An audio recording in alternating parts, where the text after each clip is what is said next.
How you doing, people? This is the Rubin Report. I'm the man who invented buttered coffee, Dave Rubin, and I have Gina Grad and Brett Erlich with me, and they have a lot to say, so let's get right to it. CNN, you know CNN, they say they're the most trusted name in news. I'm starting to suspect that may not be the case. They are really just terrible. Of course, yesterday, 5 Israelis were killed in just the endless conflict that's going on over there. So I don't even want to talk about that because I know everybody agrees on the Middle East, so why even have to bring anything up about that? But I do want to talk about CNN's coverage. So here's a clip, and remember, 5 Israelis were killed in a synagogue. See if you notice anything strange here. The slaughter of innocent people while they're praying in a synagogue. There's no doubt in my mind that it's not even murderers, because animals don't behave like this. To get into a synagogue with a butcher knife and to slaughter innocent people while they pray. Okay, so clearly that was the mayor of Jerusalem, and he was saying synagogue several times. I don't know if you saw the chyron on the bottom said mosque. Okay, these things happen. We've got another clip from CNN later in the day. Now, among the wounded are 2 of the police officers who arrived at the scene, one of them apparently in critical condition. Now, the Israeli officials quickly coming out to condemn the attack. The Israeli Prime Minister Benjamin Netanyahu pointing the finger at Hamas, but also at the president of the Palestinian Authority, Mahmoud Abbas, accusing him of incitement against Israelis. Okay, again, a bit of an odd lead there in that police killed 2 Palestinians. They shot the people that had just killed the 5 other people. A little bizarre. What happened to the Jews control the media? I thought the Jews control the media. I'm on the internet. I know what people are saying about the Jews. I guess they're not doing a great job with the media anymore. Yeah, I'm no Orthodox, Lubavitch devout Jew, but yes. I do know that a Jewish temple is not called a mosque. So, and I'm terrible at games where it's like, okay, find the thing that's missing. I'm like, I know I'm going to fail this. I saw right away that it's not called a Jewish mosque. Yeah. So yeah, what is going on? Okay, so I just want to be very clear. I don't want to make this about what's going on in the Middle East at all, or about taking sides on the conflict or any of that. It has nothing to do with that. This is purely, I want to make this purely about our media and CNN in particular. Are either one of those remotely, how is nobody fired? There was a half retraction later in the day because of another headline that they screwed up. It's a lower third. You know, guys, let's take a minute here because I worked in a newsroom, and in the newsroom, there's a person in the corner, one of 30 people there, and people are shouting at them, and it's their job to literally, on an ancient keyboard that's like this big, sit there and be like, oh, sorry, let me change that right now. And they have to type it really quickly. And there's also, I don't know how CNN does it, but they're actually up to 36 hours of news a day in their news cycle. And so because of that, there's a lot that happens.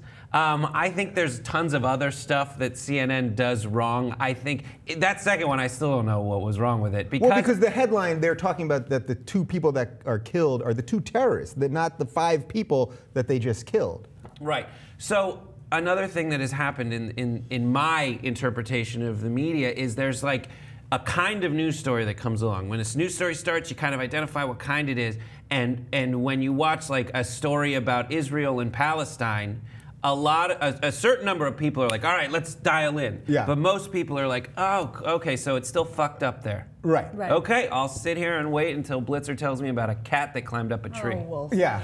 You know what? I have to start by saying that, and it with literally no irony, that I really do appreciate you giving us a little insight on the sad dude with the big keyboard, because I don't know anything about that. Yeah. Yes. And that is really good to know. However, I am so sick of people making excuses, and I'm not saying you, I'm saying in general, people making excuses for this kind of stuff. Like, do your job. If you, fine, you can't do it. I get it. You can't do it. Somebody else will do it. And if you did it wrong and you screwed up, apologize. I'm just so sick of that being okay. Yeah, so I basically agree with that premise. That yes, this guy probably gets paid pretty shitty. It's a 36-hour news cycle in 24 hours. I get it. It's high pressure. It's live, breaking news, et cetera, et cetera. But the guy said synagogue like 5 times in that little clip, or 3 times in that little clip. It's like, shouldn't they have at least come back to the anchor and him been like, actually, but like.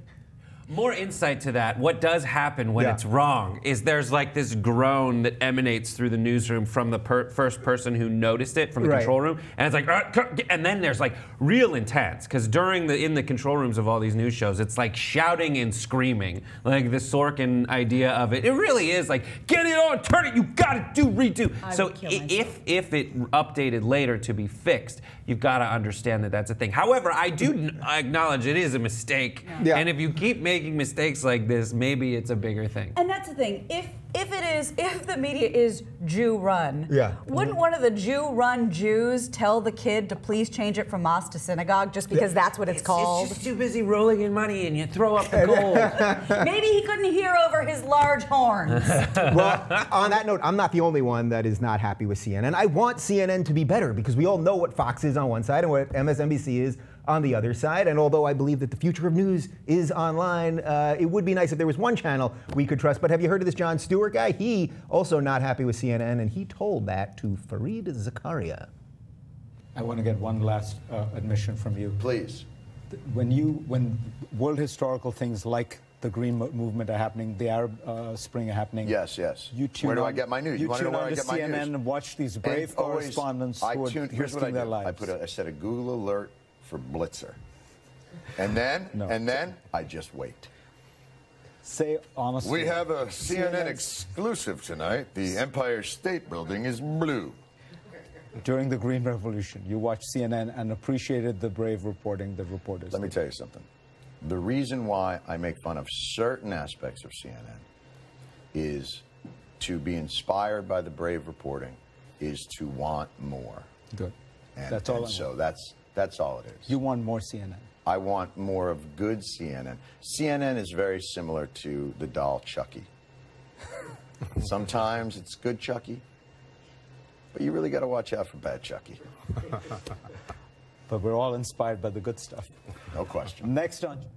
But we're all inspired by the good stuff. I love that. So yes, I think most of us agree with what Jon Stewart's doing, and that's why Jon Stewart is far more trusted than pretty much everyone on CNN. Are you guys with me on this? Like, you missed the best part of the clip when when Fareed says next. He's like, thank you. We'll try to do more of the good CNN. By the way, the news story is that Putin's trying to put the moves on the First Lady of China. Like, that's literally what he does next. It's so amazing. Oh, it's exactly. Bad Chucky. Yeah, we have to pick and choose how much of this stuff we can show. You know for what I mean? sure. But just to add, what happens next? What happened literally right after that clip? Yeah. But are you guys with me on this? That look, we're all in the online news world, so I believe that online news, that's where you can pretty much get a lot more truth because we're not corporate controlled, blah blah blah, and we're not this is done by clicks. You can choose what to watch and all that stuff. Wouldn't you want CNN to be better? Every time there's a breaking news and they screw up the thing, like the mosque thing that we just talked about, or the Boston bombing, and they speculate, we're not going to speculate, and then they speculate for an hour, I'm always like, I want it to be better. I want to trust the news. Anymore, and I don't know if this is super jaded and lazy and a cop-out of me to say, but I don't even want CNN to be better. I just want them to be honest. Yeah. I don't care anymore about making any of these companies better. I don't care anymore about people saying, Fox, be better. Just be honest. Yeah. And honestly, I don't believe you can be impartial unless everybody hates you. So be honest. You're not impartial. You believe what you believe, and that's great. And the people who also believe what you believe will love you. Yeah. So just own up to it. You know what I mean? Honesty in media? Has Gina Grad gone but nuts? that's what I'm saying. Like, don't try to have your cake and eat it too. If you want to be an asshole, but admit that's what you're doing. Yeah. When you say that online news, you can have a lot more truth, you can have a lot more truth. You can also have a lot more just bullshit, nonsense, nothing. So I think what Stewart points out really well is that on CNN, with their resources, they can have a lot of really great investigative journalism. But they also can have like the ratings grab and not enjoy the luxury of, we shoot this show, we can edit it. If something bad happens in it, we could take it out. Yeah. They're live all the time. That's the other end of that sword. And unfortunately, it cuts really, really deep. Yeah. Just for the record, I'm pretty sure in the year and a half we've been doing this show, I think we've edited for content maybe twice on something that I really factually screwed up. All right, every once in a while. But maybe literally in a year and a half. Hair that's supposed to go this way goes this way. Yes. Other than that, you pretty much live to tape. Yeah. So you alluded to this in the earlier segment, but so does the 24-hour news cycle just make this impossible? Like, we want these guys to be better, but because they have to talk for 24 hours a day, they just simply, the chyrons get screwed up. They speculate when they say they're not going to speculate. That's the next thing that they do always.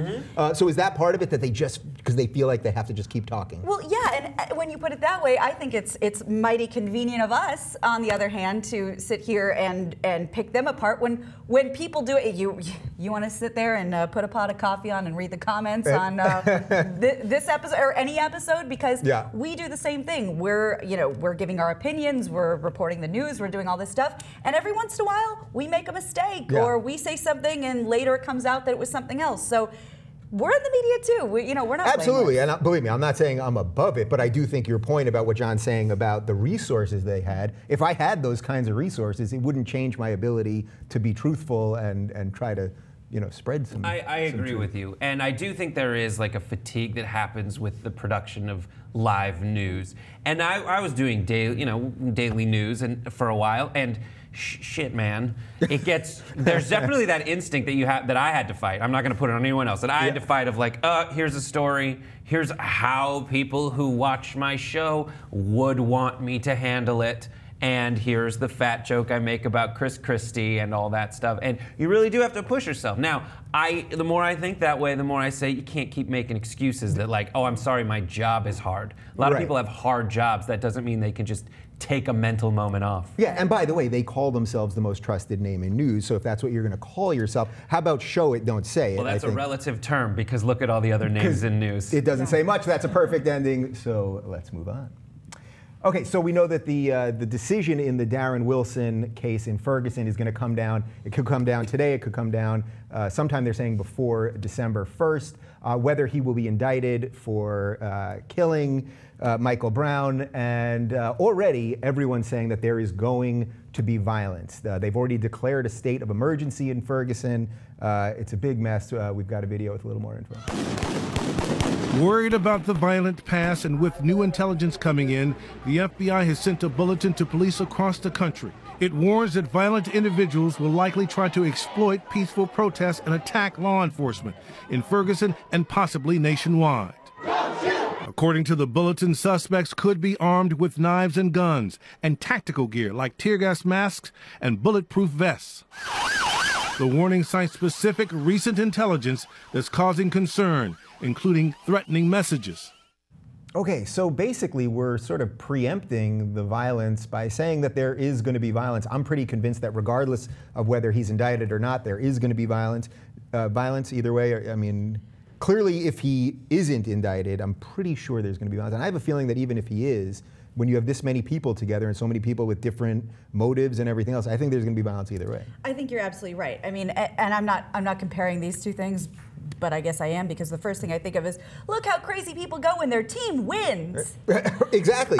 Really, people just express themselves very physically sometimes, whether they're happy or they're sad. But and I agree, you have to prepare for these things. You have to make sure people are safe and protected. However, you don't use that as an excuse to show up with gigantic tankers and bazookas and get ready to kill everyone in the crowd. Yeah. So has the precedent already been set here that there'll be violence because of what happened and the over-militarization of the police and everything else? Like, have we already set that this is in motion already? I grew up in Los Angeles, and we do riots, And haven't done any since I've been here, just for the record. Okay, we also do we do riots when the Lakers win and the Clippers win. That's a great point. Yeah. We also do earthquakes, and earthquakes happen. You just don't know when the big one's going to be. So I'm pretty sure something's going to happen regardless. I don't know why riots would happen if he is indicted. Well, only because so many people are going to be out there. The police are still going to be there, and there's just this undercurrent. Right. It's just like this amorphous thing, and someone just sets off a firecracker. When the reason it's one person to set this off. When the reason any of this is happening is because the police and the general public don't really communicate well, it's going to really suck when that undercurrent is translating into like this big national attention moment. Yeah. I don't know. It's tough. Hopefully it won't be a big eruption of violence. It doesn't I mean, it sounds like it should help to have tanks there to stop violence, but it's not going to. I understand the idea to bring tanks, but that's just really not going to help at all. Go ahead. Well, doesn't it seem, just the way they put it, like there could be this could end Earth. There could be guns and knives. There could be a lot of things, but doesn't it sound like they're setting themselves up to excuse their behavior? And that's sort of, well, I don't even know if it's to excuse their behavior or just like, I sort of feel like the media kind of wants it too. And we talk about this with Ebola and everything else, where there's just always this lead in that gets everyone juiced. Like the protesters now know, the FBI is talking about us already. Like, and also, doesn't it help the protesters' argument if there is violence, unfortunately? You know what I mean? Yeah, it sucks. Sure. Then they go, well, look, there's more violence, so we're even more screwed. Everybody wins in the worst possible way if something horrible happens. Yeah. So what are the police supposed to do? Because obviously those images were awful, and tanks and the sniper with the guy right in front of him and all that stuff. It's terrible. We don't want that on our streets, obviously. But if there are riots, what are the police and the National Guard actually, what's within their right to do if they're looting stores and all that stuff? Well, there's certain, they, instead of putting bullets in their guns, they put like little beanbag pellets. So they have riot gear. Yeah. I assume you use that. Yeah. Don't kill anybody. The problem is, if they're don't erupt into the violent shooting sprees just to get it to stop. Right. It is but then someone could shoot at them with a live bullet. That's what I mean about this like endless thing that. I mean, this gets to the heart of like why maybe it happened in the first place. Yeah. Like the idea of being a police officer is frightening to me. Yeah. Still, like. No. If the situation was such that the police officer was not provoked at all, like that's not okay. But I can't imagine what it's like to be a police officer. The same way I can't imagine what it's like to be profiled on the street. Other than being like really non-threatening, which is what people, determine about me because I just don't work out. You're pretty threatening. Thank you. I've seen you late at night wandering the streets of LA. Yeah, I call you surly. Thank you so much. Really though, is there anything, so we don't know, literally, the decision could come down while we're sitting here right this second, or it could come down next week, whatever it is. But since we have this lead time where we know that this decision's coming, is there anything that anyone can do to calm tensions? Because it seems like everything we're doing is just ratcheting tensions. Isn't there, like, we have time now. Is there nothing we can do? I don't want to speculate here. But, take it away, CNN. Honestly, I think just little chocolate treats. If you give people a bunch of candy, I mean, it does a lot. I mean, honestly, I don't know the honest answer. So Halloween the sequel. Yeah, exactly. Okay. Another Halloween, no costumes. I think I'm not a historian, but I'm sure there's been riots in the past that haven't erupted in a nationwide outrage. Right. That things have been contained, things have ended relatively peacefully, relatively quickly, without major bloodshed and major horror. So maybe we need to go back and look at the tape of things that haven't ended so horrifically that this is going to be what we're talking about and teaching in schools for the next couple decades. Yeah. Well, on that note, I hope that I am completely wrong on this one. I fear that I'm not, but I hope that I am. What do you think? Comment right down below. All right, you guys probably heard about this. I think this is the coolest story of the week. The European Space Agency, their Rosetta mission successfully landed on the Philae comet. I hope I'm pronouncing that right. I heard it pronounced about 1,000 different ways. This is a giant moving comet, and of course, the conspiracy theories are flying. So we've got a little something from The Guardian, and then we got a whole bunch more. So this is supposedly about a leaked email that was sent to The Guardian. The email, allegedly from a secret whistleblowing employee of the European Space Agency, accuses the agency of blatant cover-ups in wanting to land on the speeding comet and attaches photos which claim to reveal the true inner workings of Comet 67P. Now we've got an excerpt from the email itself. Comet 67P is not a comet. Some 20 years ago, NASA began detecting radio bursts from an unknown origin out in space. It would later be known that these had likely come from the direction of the now named Comet 67P. It does show signs on its outside of machine-like parts and unnatural terrain. Whatever this object is, it did not ask to be found or scrutinized. And of course, videos are popping up all over YouTube where people claim that they know exactly what's going on, and we've got one right here. But guys, I'm going to read an email that came out a while back. Check this out. There's something flying across the surface. These are brand new high-res images from the European Space Agency, and they already knew as we look at this particular section of the comet also. Appears to be a tower with this shadow, and it actually looks like a rounded structure to the right of it. That is not as distinguishable as that white disk with the shadow that's flying across that surface. Okay, that kind of sounds like something. I like his accent, by the way. Was that Neil deGrasse Tyson? No, it was his brother. But we've got even more. If you think that's not enough, that something's going on here, the European Space Agency, well, they confirmed that the comet's been making sort of a sound, or a song, if you will. Let's listen.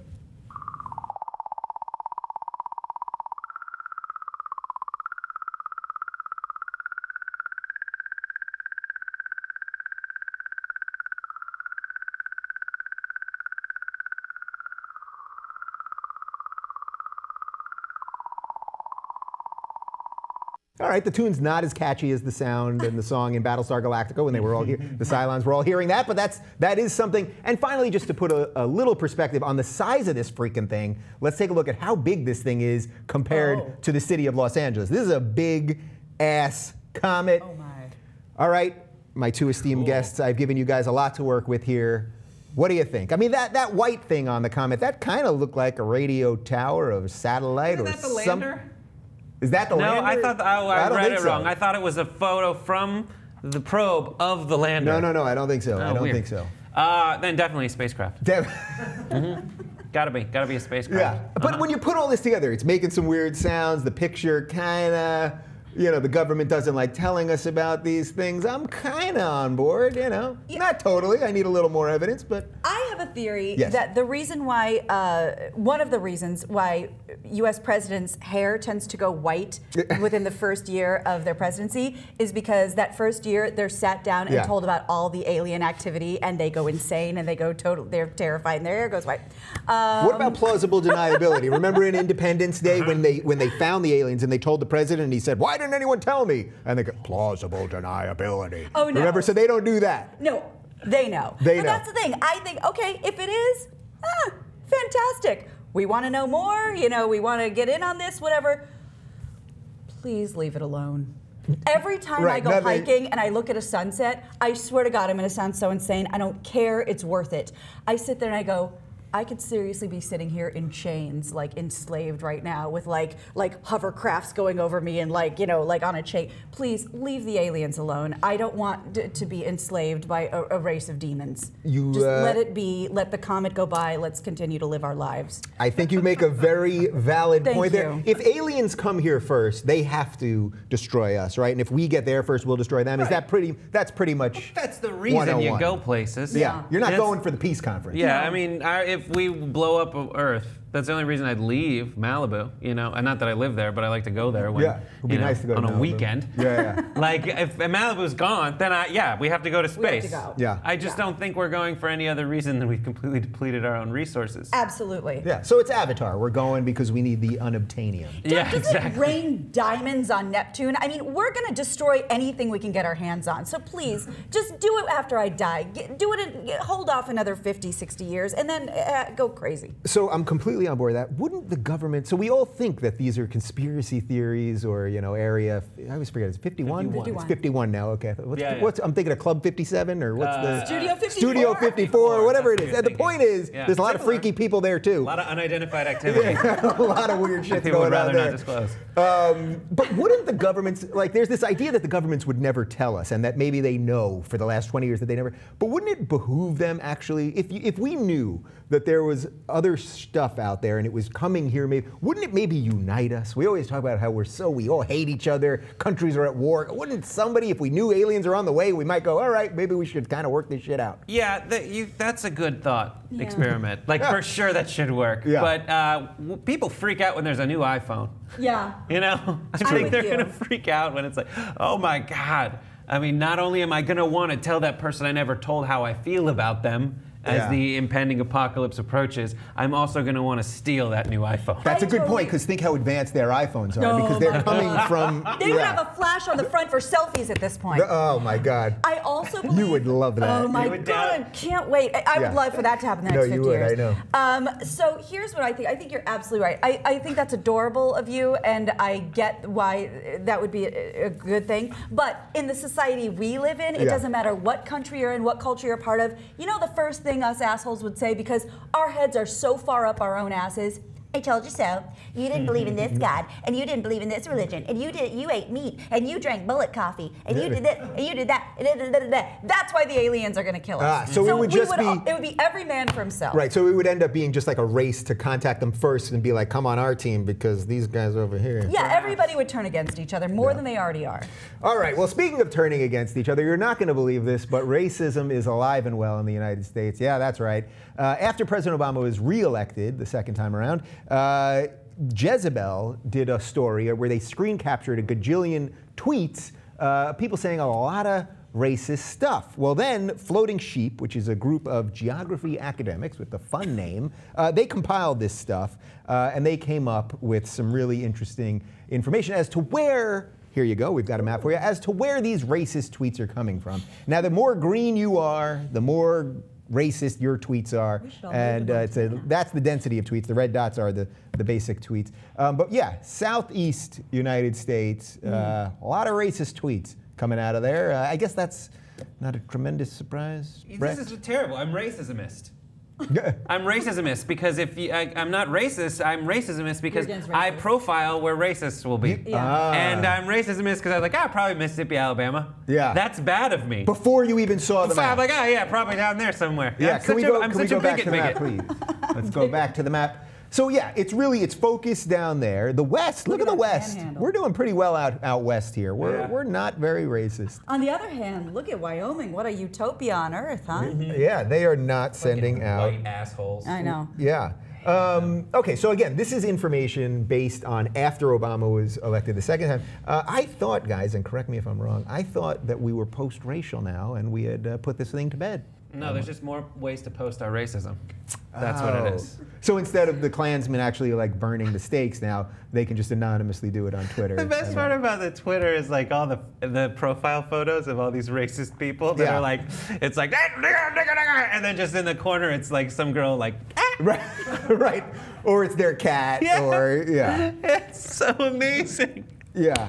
You would do me a favor and don't make, I mean, I guess that's the best to make it funny. Like, you expect it to be like all Klansmen being like, oh, yes, indeed, this is, but then it's just to have a kitten be You're like. shocked that the Klans people don't put their own pictures on their Twitter accounts. I don't know, He's shocked that it's coming from a 14-year-old girl in a tank top with a Hello Kitty headband. Yeah. Did you guys see that this week that Anonymous hacked into the KKK's Twitter? So they're now running the KKK's Twitter. Oh, so good. Yeah, so there's a little good. The password was die, Blackie, die, or something. Like, I'm sure that's how they did it. Right, it probably wasn't that easy.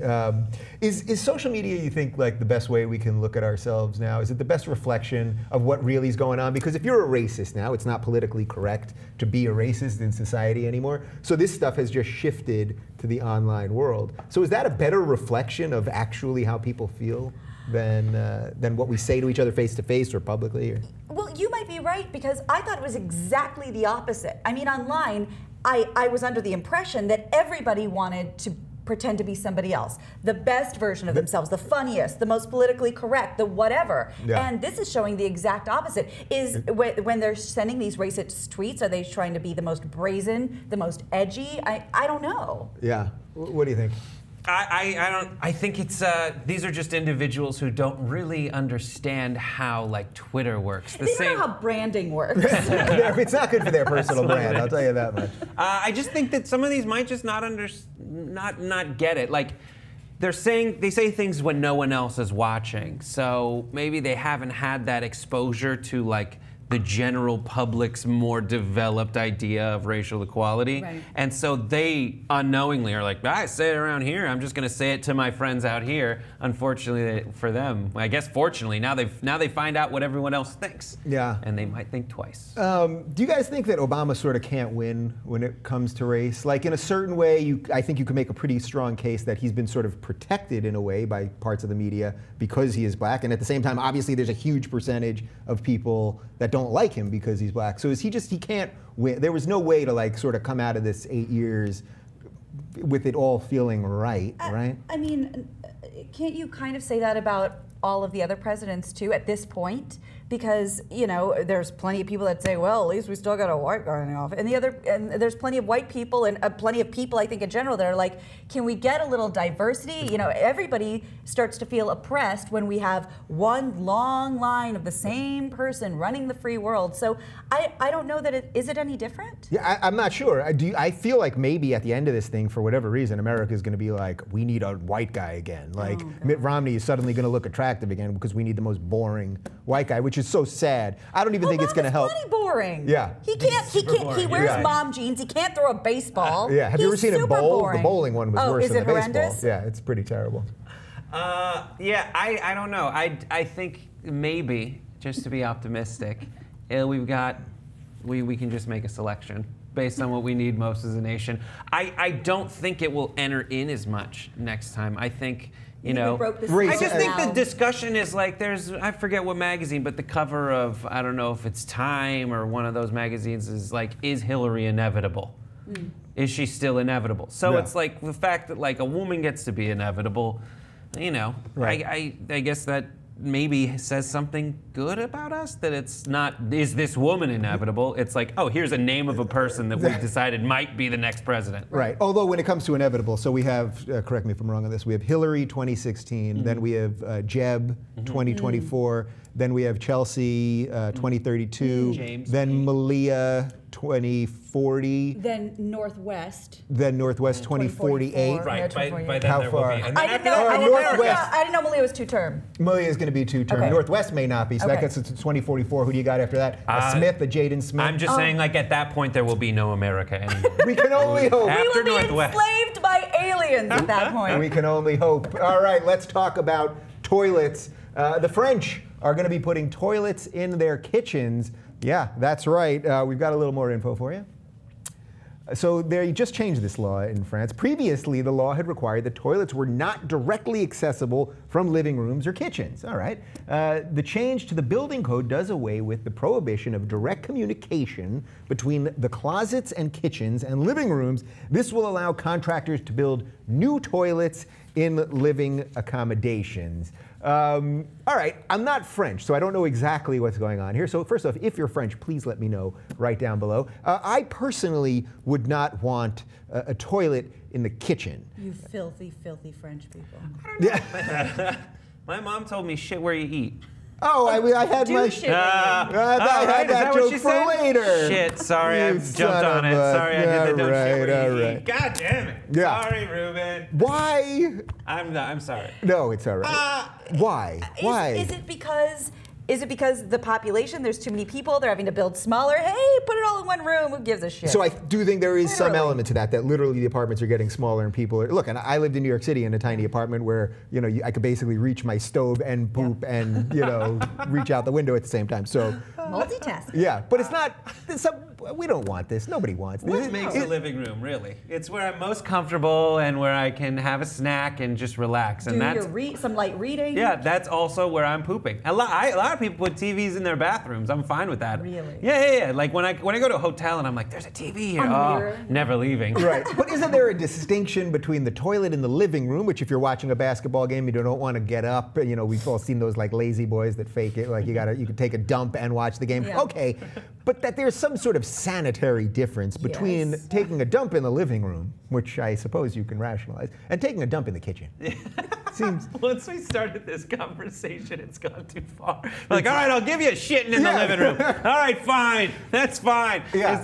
Is the kitchen too far? The living room was too far. People love lists. I want a top 10 places that you'd like to shit in your house. Oh, God, that's so amazing. Like, bedroom. I vote solarium. Solarium would be nice. Classy. A nice poop on the lanai. You knew I was going to get lanai in here. All right, so then last point on this whole silly topic is the West going backwards in a weird way? Like, because of population, and we're packing all these people in to these small places, that now we have to have toilets in kitchens. Like, that's something that maybe they had when you had to cram all these people into a place way, hundreds of years ago, or 100 years ago, let's say. And now we're sort of going back. So is the West slipping up here? Yeah, I think not only are they slipping up, but we're going to double, go to 10 billion people by 2050. Not only are they going to put toilets next to refrigerators, but they're going to have to find a way to make it fancy. So they're going to, I predict, they're going to start featuring this in Better Homes and Gardens and in Vanity Fair and make it a super fancy experience because we're not going to have a choice. Yeah. Ugh. The West, are our days done? I'm just picturing all the times when I was supposed to cook something and I put something in the pan that I was not supposed to put in there.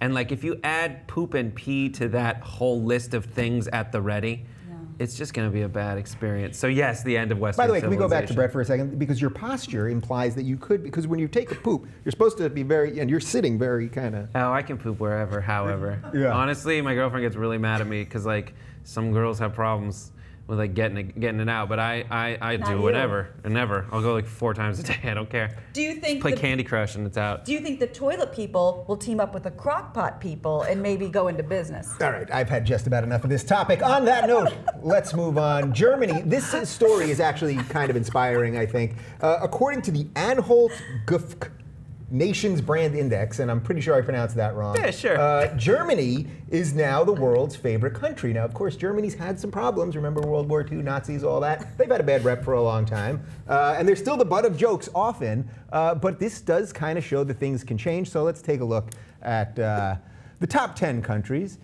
Germany is number 1.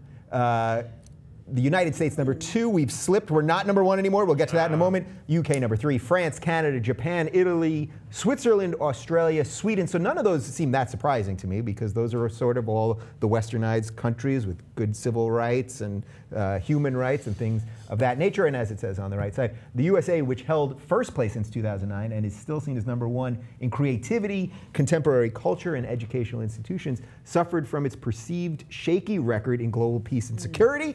That certainly makes sense with everything going on in the world right now. By the way, it's not the GUFK Nations Brand Index, it's the GFK. My guy didn't put it in capitals here, so I... Yeah, see, that's the... And by the way, to prove a point about our earlier segment on CNN and correction, see, I screwed up and then I corrected it within 30 seconds. That's professional, people. Journalist. Thank you. Thank you. All right, so the reason I like this story is because this shows that people and countries can change, and I really like this. Germany has done some horrible, horrible stuff, and yet they've changed and modernized and blah, blah, blah. You've got something. I can see that glimmer in your eye. I'm deciding whether or not to say, okay, so how long does it take to forget a genocide? Yeah. All right, cool. That's the statute of limitations. Right, I think roughly 65 years. Roughly 65 years. Yeah.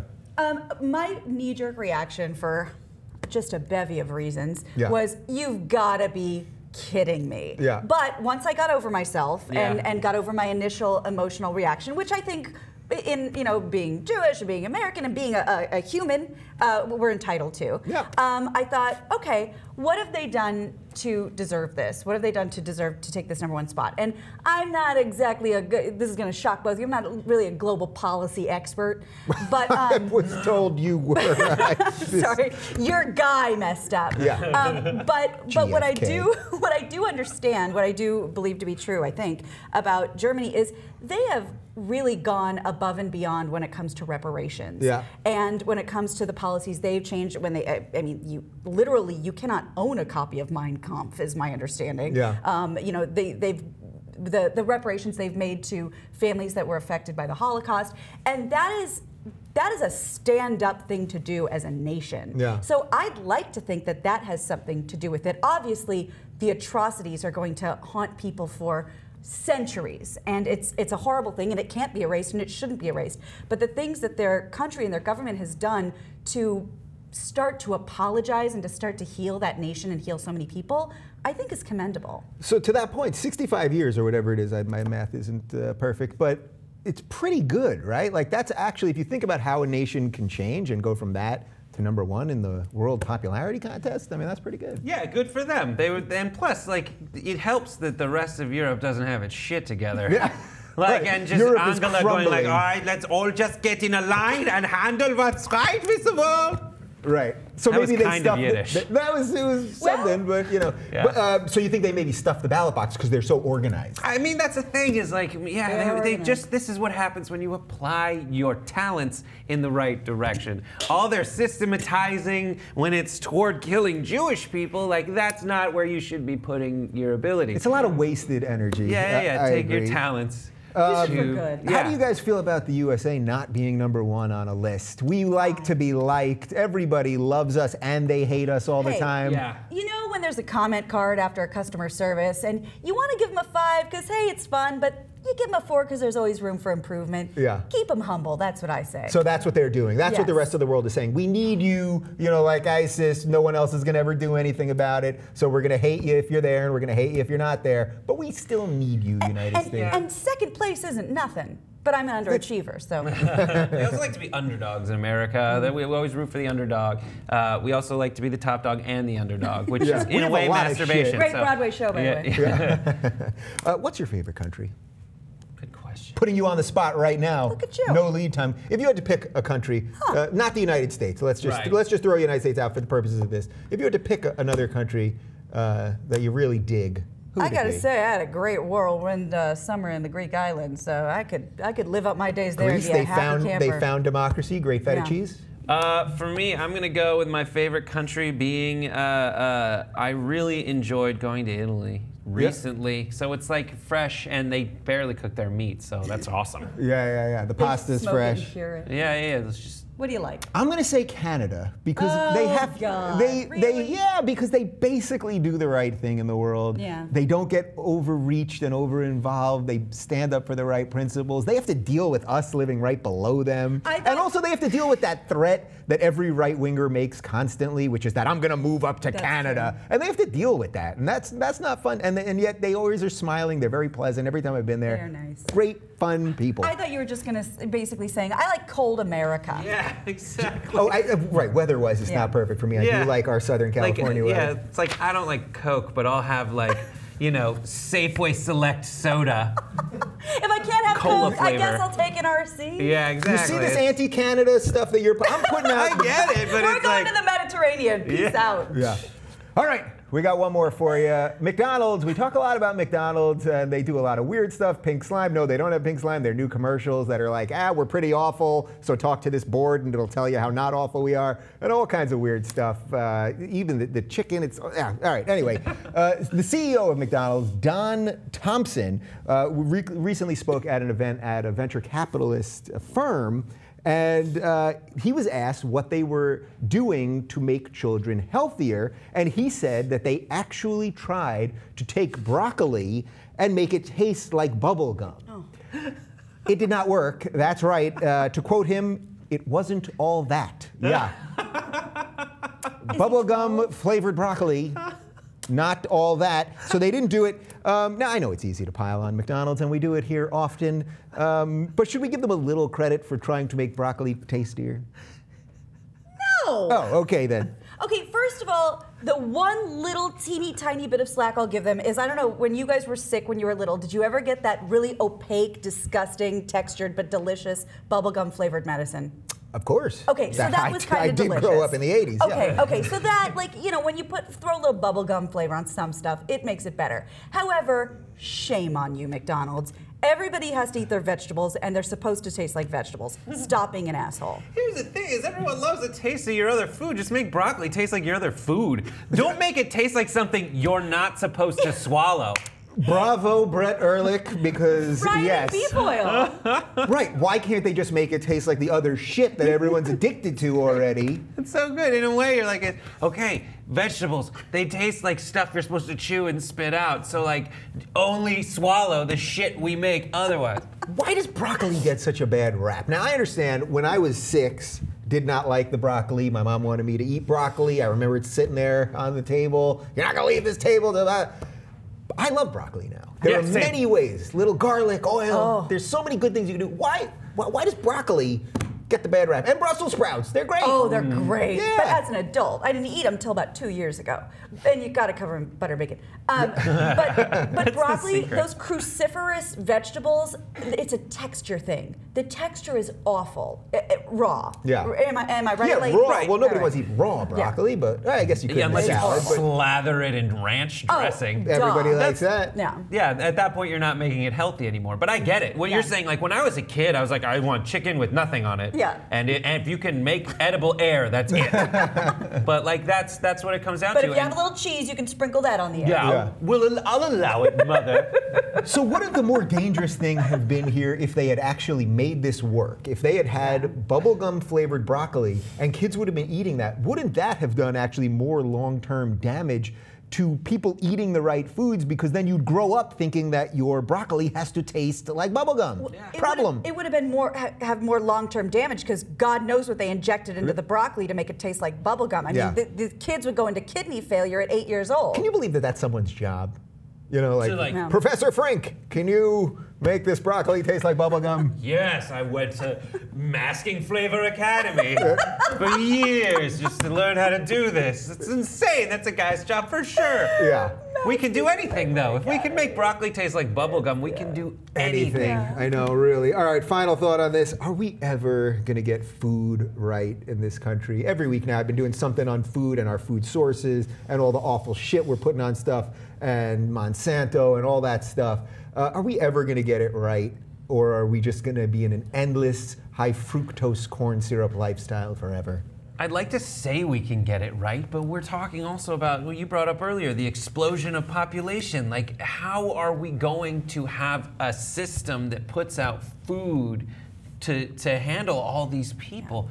When right now it's like, if I want to eat right, it's going to cost me a shit ton of money to go down to Whole Foods. It's like twice as much when I shop there. So I don't know what the solution is. And if I want to grow it at my house, that takes a certain amount of affluence. The people who are trying to break through into like a higher level of society, it's hard not to just go get McDonald's for your family. Speaking of growing it in your house, I got this goddamn squirrel that is eating all my mint. All I have is mint. And this squirrel, he's mocking me because he also buries peanuts where the mint was.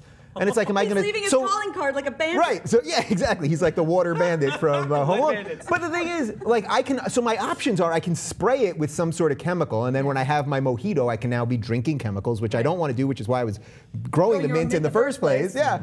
Or I'm under the constant threat of this squirrel. So you can't win. Mesh. Or something. I don't know. Some kind of mesh. Some kind of mesh. However, what would be great is if. But then my front plate, it would look like a freaking jail. You know, it would be so sad jail. if right now that squirrel was with all his squirrel friends. He's like, I met the most amazing, generous human ever. He's giving me mint. And so I try to pay him back. I put a little peanuts. Yeah. But I know this is one-sided because that mint is delicious. Yeah. That is a good point, and I like peanuts. So why don't I just eat his peanuts? Yeah, it's very sweet of him. He didn't have to bring you anything. Well, on that note, people, we've learned a little something here, I think. I want to thank Gina Grad and Brett Erlich. Their Twitters are right down below. Follow them. Comment on all this stuff. What else do people do online? Tweet about it and that Facebook and thing. And there must be something else. Or the Snapchat. I'm not doing that anymore. Do it. And all that good stuff. And we will do this again next week.